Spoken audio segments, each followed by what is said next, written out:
Why are you here, Madelon Maupin? I'm here to leave the business world, which George and I both shut down our businesses last December. And I've moved more and more into talking about what I really love, which is the stories of how people found God with this incredible tool that for 2,000 years has been feeding people spiritually.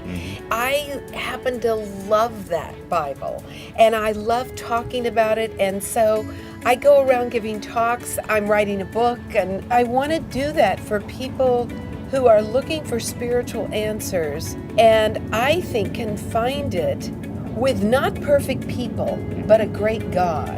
Because the Bible's full of people who have really screwed up, and I've done that a lot. And it's okay.